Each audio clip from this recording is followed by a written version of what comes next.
Because they chose to show up, they view this as a scam. I think it's a terrible thing that's happening to democracy in this country, and we have a lot of them. They want to come and say, just stay back and pass lots of laws to stop things like this. J.D. Vance, what's going on in that courtroom is a threat to democracy, and we cannot have a country where we get to prosecute your political opponent instead of persuading voters. A.G. Byrd, as you know, very highly respected from Iowa. Let the American people decide who the next leader of the free world will be. Politics has absolutely no place in this courtroom. This is all politics. Andy McCarthy, great legal analyst, said none of this is illegal. There's nothing illegal. It's called politics. There's nothing illegal. A lot of people say that. They're all saying that. The only person who won't say it is the judge, because it's a rigged deal. He's conflicted. You got to check that out. But everybody's saying there's no crime.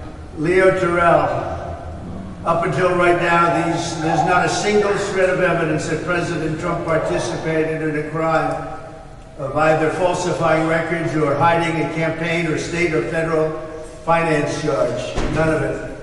There's been absolutely nothing.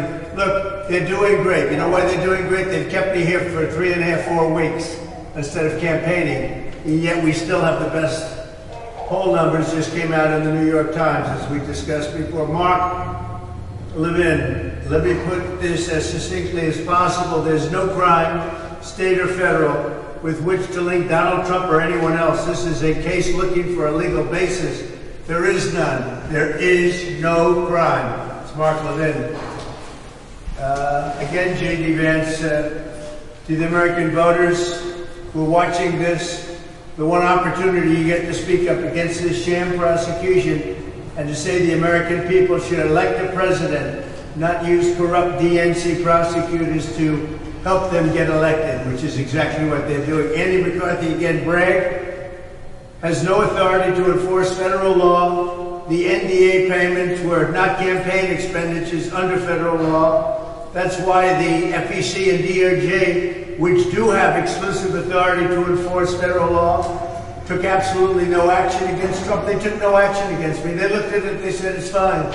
The only one that did is Soros-backed DA Bragg, who turned down the case. By the way, he turned down the case, and it could have been brought 6 years ago, 7 years ago, almost 8 years ago.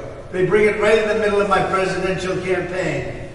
Bragg. He said we had no case. You know, if you go back, take a look at your earlier records. When he came into office, he turned it down and he was angry because of what took place. When he saw that they were going to use this scam, he was angry.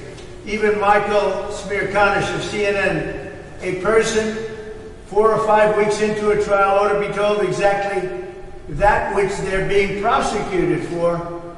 And that hasn't happened. You know why it happened? Because it didn't happen for one very simple reason. Because there is no crime. Here's Mark Thiessen.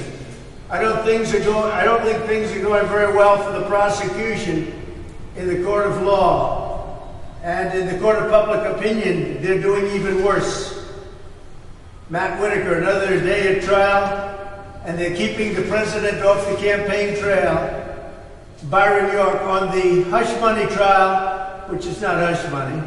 Majority of voters in Georgia, Pennsylvania, Michigan say Trump cannot get a fair trial. That's too bad. That's really too bad. Andy McCarthy, again, Bragg knows exactly what he's doing. It's improper, completely political case.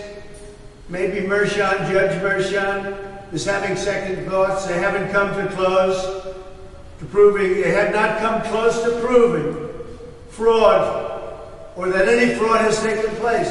There's no fraud here. There's no crime here. This is 4 weeks of keeping me from not campaigning. Jonathan Turley, can't imagine any competent lawyer would not be embarrassed by what has happened in this courtroom.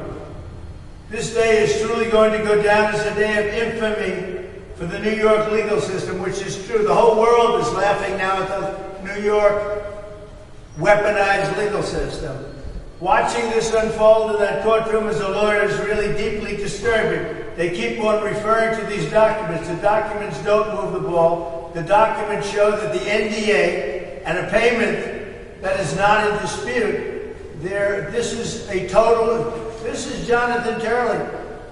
They're not unlawful, and as a federal campaign contribution, there is absolutely no problem. There's no problem here. You know, the FEC wrote this off. FEC, the Elections Commission, Federal Elections Commission, they looked at this years ago, and they took a pass. They said there's no problem here. Tim Scott, objective is to keep Trump off the campaign trail. That's all they're trying to do, keep him off the campaign trail. Here's the New York Times that just came out a little while ago, where we're leading in every state, the 5 key states. We're leading very substantially, I might add.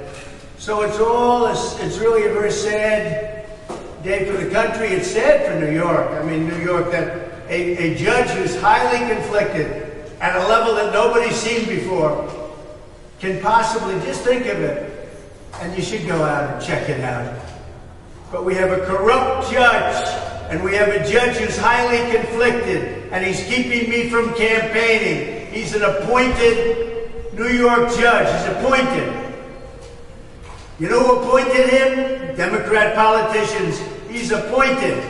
He's a corrupt judge, and he's a conflicted judge, and he ought to let us go out and campaign and get rid of this scam. Every single legal analyst, even CNN, even MSDNC, they're saying, there's no case here. Thank you very much.